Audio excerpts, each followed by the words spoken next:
Incidents that have claimed a number of lives over the last few hours here on Hot Edition on 3FM 92.7. It's a good Friday, but it appears there's nothing good about some of the news that we're hearing right now, as 27 survivors are battling for their lives following a horrific head-on collision between a long-distance passenger bus and a cargo truck in the Kintampo North municipality, which has also claimed 9 lives. Now, the incident occurred in the early hours of today at approximately 3 a.m. Near Sunusa.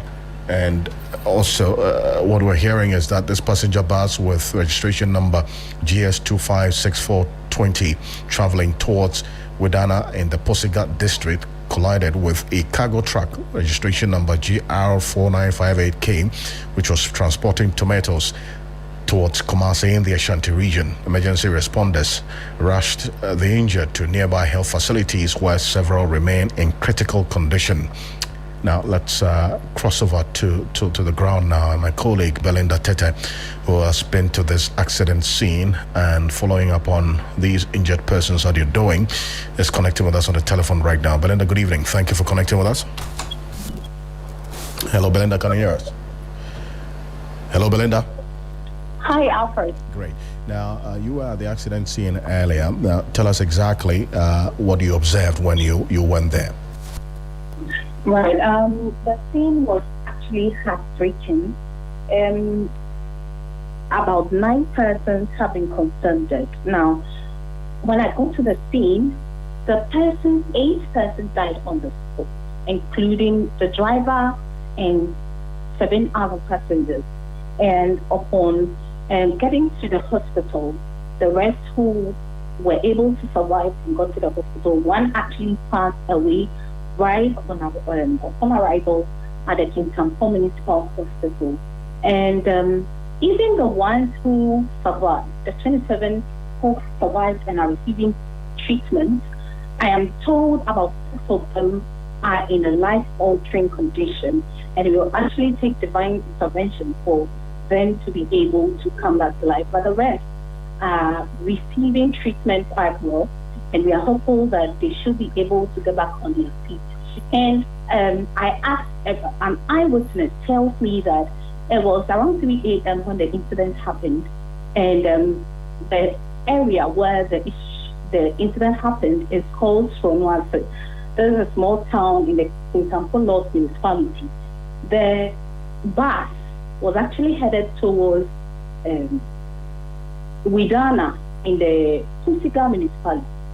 And so upon getting to Kintampo area, upon getting to that particular town, the town is very bumpy. The road there is very bumpy. So it was actually trying to dodge a pothole. And there was another cargo car which was loaded with tomatoes coming from Bupe towards Kintampo. And so upon trying to dodge a pothole, it actually went into the lane of the cargo car, which was coming ahead of it. And they both collided because they were both on speed. And the driver died on the spot, and upon as they moved the people out of the car, they realized 7 other persons died on the spot, including the driver, making a number of 8. And when they got to the hospital, they realized 1 other passed on at the hospital. And I'll be engaging an eyewitness who is the mate to the driver of the bus, and who tells me how the whole incident happened. And let's take a listen to the eyewitness. Last night, you died. Nearly the public Udana. Yes. I said August and Naomi. So they see and the baby Baba to the team nine and almost to come and then I'm a bread now, I'm a year. So, to an airport, Bassman's me and a ditch. So, we almost and so the next year back of the cherry maybe back of the audio and normally found for and then so Ebano. You and cherry back on so Ebano. Also, I want to correct and no load no one person over no load na balance about na other what and our farm can so we are covered overtaking the year and we also every finding our boss. So when you say person where on can see I seen I am so far in a very and what talent say we say can no or trying to best and because can driver side I seen you increase see we see driver side I seen it's as well and seen I do call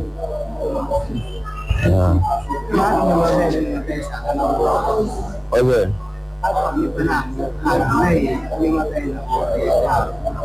I passing yesterday, man. Passing yesterday, man.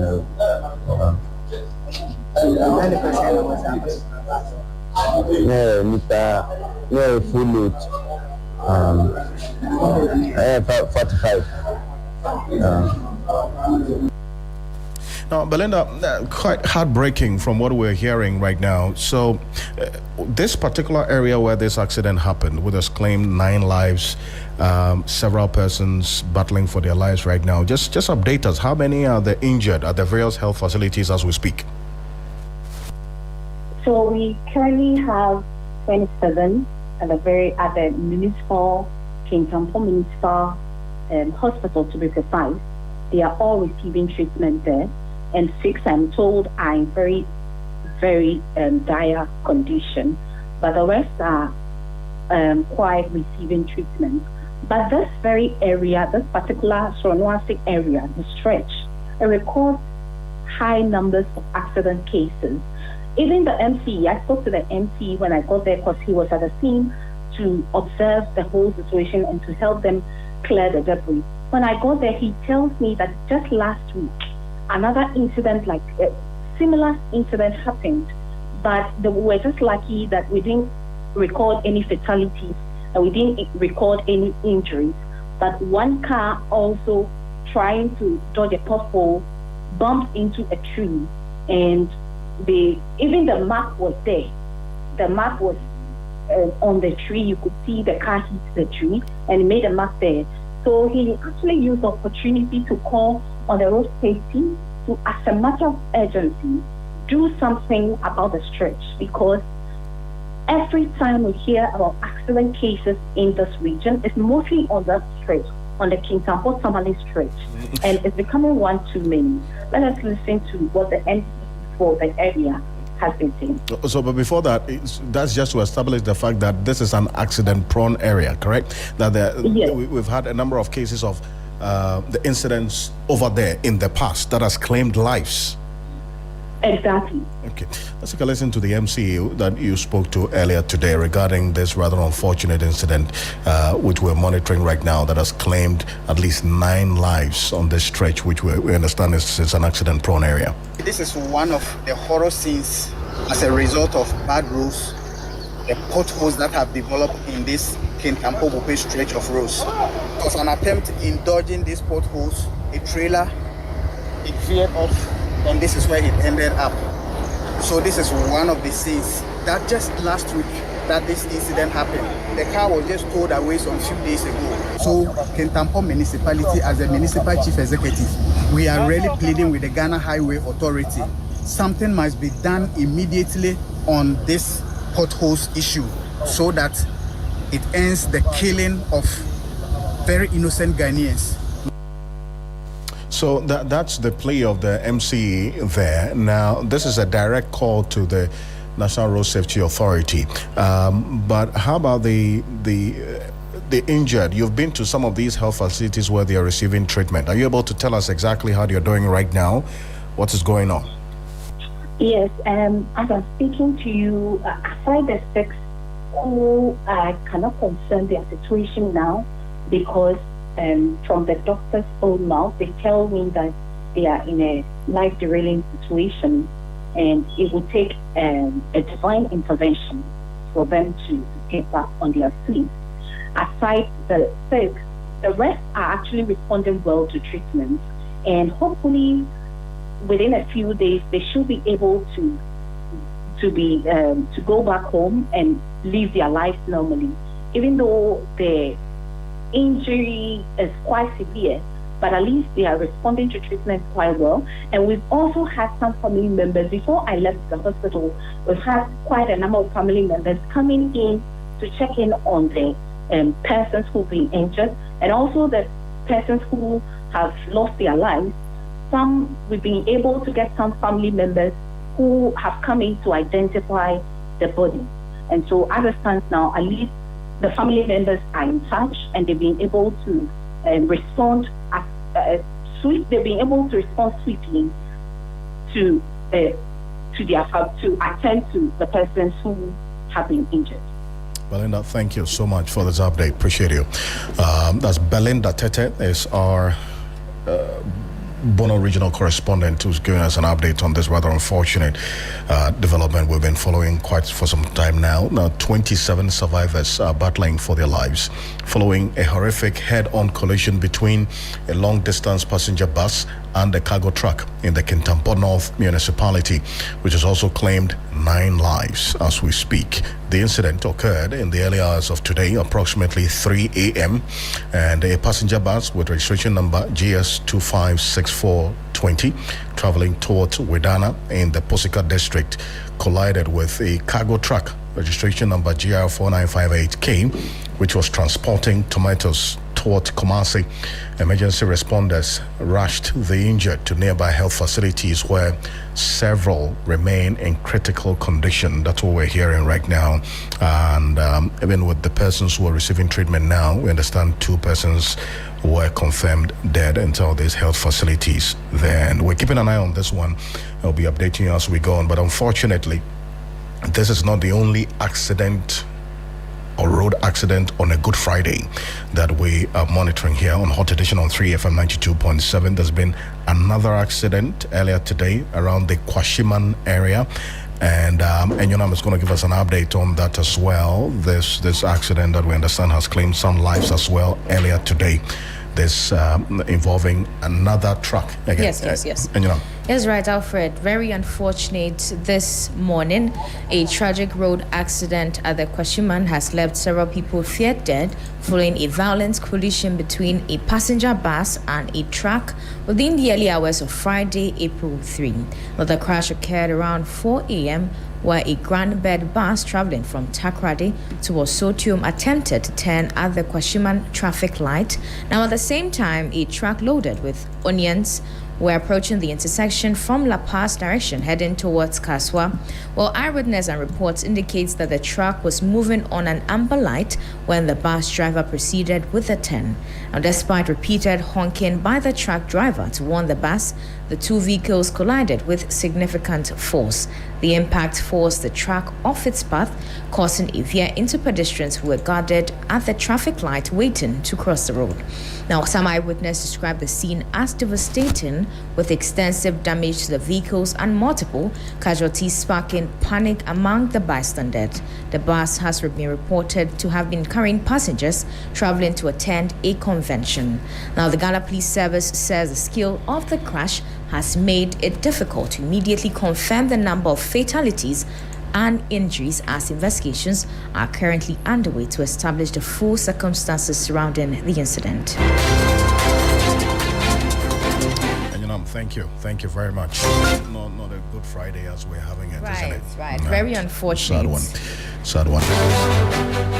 Keeping an eye on these 2 accidents, unfortunately claiming lives on a Good Friday. And the National Safety Authority, prior to this Easter festivities, had given some indication of measures that they're going to put in place to ensure that there's some safety on our roads. Well, what we're hearing now is the perennial situation of road accidents during Good Friday and then also this festive period, and it happens again, unfortunately. But we'll keep an eye on this one. We'll get through to the National Safety Authority shortly. But away from that, 2 members of Parliament have introduced a private member's bill seeking to amend Article 94 of the 1992 Constitution to set a maximum age limit of 65 for contesting parliamentary elections. Now, the sponsors Hajia Zuria Ibrahima of the NDC and Ohene Kwame Frimpong of the New Patriotic Party. He's an independent candidate. He's an independent candidate. Okay, Frimpong, an independent candidate who represents the people of the Asante North constituency. He's saying that the proposal is aimed at modernizing eligibility criteria in line with evolving governance demands. The bill, submitted to Parliament on March 10, 2026, argues that while the Constitution set a minimum age of 21, it does not provide a maximum age limit. According to the MPs, introducing an age cap will also promote accountability, improve legislative performance, and encourage leadership renewal, while also creating opportunities for younger Ghanaians to participate more actively in governance. They also argue that the move will align Parliament with other institutions, public institutions, where retirement ages already exist, helping to ensure general balance in leadership. But the proposal is already facing some resistance. Ibrahim Amaleba, a leading member of the NDC and also the Director General of the National Road Safety Authority, believes the bill is not only discriminatory, but also could have implications for the presidency. And this is what Ibrahim Amaleba said earlier today regarding this particular bill. That will amount to a form of prejudice and discrimination based on age. And this constitution doesn't allow that. It's called ageist. Just like we could say sexist comment. And I think even if they put this bill in Parliament, it will not fly. I'm not sure even the president will sign it into law. And if the president signs it into law, people will go to court and have it removed because it's against the constitution. Discrimination is not allowed by our constitution. The thing too is that if you go by that submission, it has a replica effect. That is to say, mutatis mutandis. It will affect the presidency too. Because the qualification for a president is the same qualification for a member of parliament. To qualify under 94 is to say that before you become a president, you must have all these parliamentary criteria fulfilled before you can become president. So when you amend it in that way, then we are also amending the president's own, and which is not what they intend to do, but it will have a replica, and the president too will be in that situation.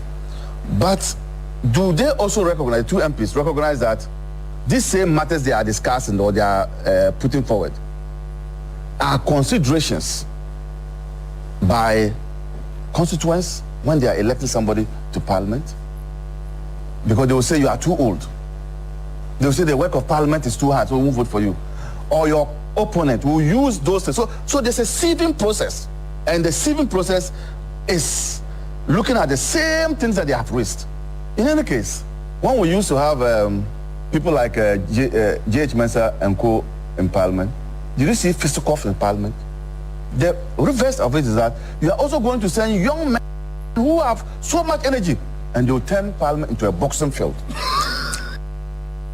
Well, that's Ibrahim Amaleba there. Let's take a listen to private legal practitioner Kwame Jantwa, who also argues the bill is needless at this point. The major problem in parliament are backbenchers and how backbenchers are treated by the leading people. That's where the problem is. Because you can be a backbencher for years and not get any, what you call it, way to also show yourself. It's happened. I don't want to name names. So let's look at that particular situation, because it makes it look as if it's the older ones on the front bench who stop the younger ones also coming forward. But I believe, as an individual, if you feel you have something to offer, age shouldn't be a limit. Age should never be a limit. Who was one of the best parliamentarians in our political history? Who? J.H. Mensah. J.H. Mensah. Yeah, the problem with the J.H. Mensah... And J.H. Mensah served two sides. Yes. He served the CPP and served the UP. Yeah, so and it's a matter of brain power. You see, in other countries, they train politicians in Parliament. When you go to the UK, they have the Young Conservative Forum, where they train the young ones to take over. And it is of their own choice if they decide, I've hit 65, so I'm going home. Don't you see it in our Parliament today? And there's some parliamentarians who are even 65 who have decided they're not going back into Parliament again. Haven't you seen it? Yes, the work is demanding. No two ways about it. Your body will tell you. But the thing is that, has it been prioritized well where people in Parliament are used effectively? Has it? So I don't think age is the question. It is whether you have the skill, very important, whether you have the wherewithal to be able to analyze and analyze effectively, whether you have the power to read the bills that come in and make cogent suggestions to it. So that's Kwame Jantua. Let's engage political analyst and lecturer at KSTU, Dr. Samuel Efria. Dr. Efria, good evening. Thank you for joining us. Yeah, good evening, Alfred. Perfect. Now, you've had these views, and mostly against this bill, the private members' bill, to cap the age for persons who want to contest as members of parliament. Now, those who are against this, the two voices you've heard, like Kwame Jantua and then also Abraham Amaleba, say it is discriminatory. It could even affect the presidency. Kwame Jantua says experience is needed. Age is not really a big factor in consideration because of the kind of work that goes on the floor of the House. What's your view on this? Yes, thank you very much, and greetings to your cherished listeners and viewers online. You know, this age situation that some members of Parliament have put forward is something that we also need to discuss as well as a nation or as a country, because you know that all public sector workers are supposed to retire on 60 at the age of 60 and some at the 65, and that one is where we have the contract. So it is quite surprising that when it comes to politicians, but they have a special treatment for no age limit. If we can have all judges, all certain professions, nurses, doctors, for their age for in public service, you are supposed to, or security agencies, all of them have to go on a retirement at 60 and a contract of 65. Then why politicians need to be excluded for some of these things? So the other argument is that these things need to be looked at. If politicians need to serve their country, age should also be part of it, because I think the other arguments that are saying that is part of it is an experience, those kind of thing that they are talking about. In some countries where they have the upper limit, that is the upper chamber, that is where you can have these old and experienced MPs to be there, and the lower chamber is where they will handle the issue. So if you think that age is not a matter when it comes to the profession of being a politician, then I think we need to look at it seriously. Maybe we can talk about the lower chamber and come up with an age as a public service, and maybe sometimes you can also go for some 2 terms, because they do have some terms. The president of a country has 2 terms, which end up to 8 years. So why not MPs also having 8 years or 12 years, or maybe their age limit also need to be looked at? Because if you know, right, then it means that we will have all these oldies. Yes, we are not excluding oldies. Some people experience. I think I heard them mention about Gage Mensa as well, one of the. But I think the way the world is changing has been dynamic.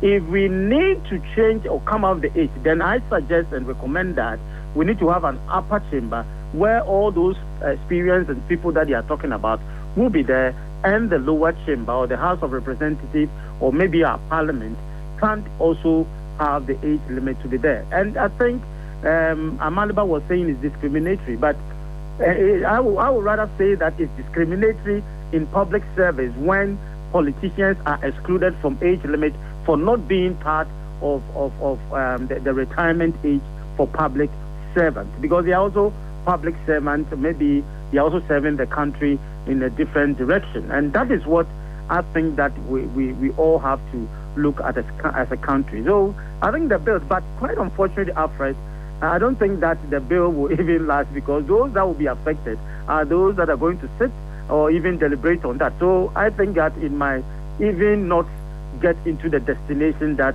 the proponent want it to be.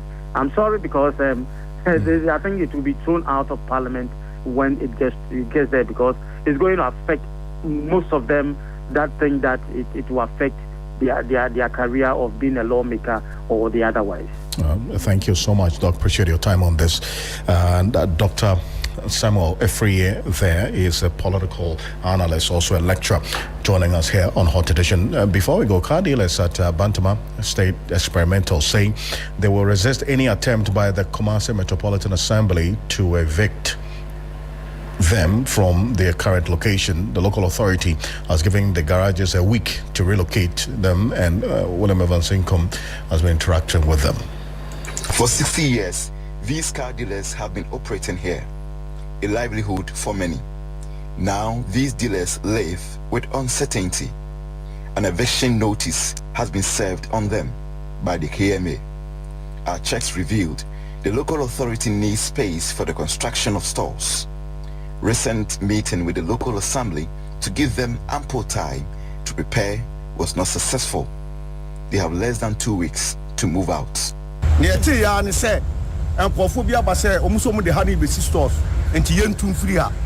Empire 200 among Akobusa regional minister near the Womote Stella and Omutuya. Yes, we are Kuroba, Yanibia, Cecia, Omopamia, Cecia Yeko. Some people came here to inform us that we should relocate because they were going to build stores. We have no place to go. We know this land belongs to Menchia. This is a school land.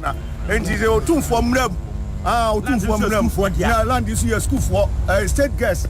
And you win here say more pamia we are say mama now what you mean ko ti store e ba sa yan tiase. Yes, they say no alternative place has been offered by the KMA. They currently do not have any available space to relocate. The notice is too short and numbers are huge. I think the government should give us enough time. The assembly is here to react to the development. That's William Evans Income there. But before we go, the governments of China and Pakistan have jointly proposed a 5-point initiative aimed at ending hostilities in the Gulf and Middle East amid growing concerns over worsening security and a deepening humanitarian crisis. The proposal follows a meeting between Beijing and Chinese Foreign Minister Wang Yi and Pakistan's Deputy Prime Minister and Foreign Minister Senator Mohammed Ishaq Dar, during which both sides reviewed the escalating situation in the region. As more on 3news.com. Make some time and visit 3news.com.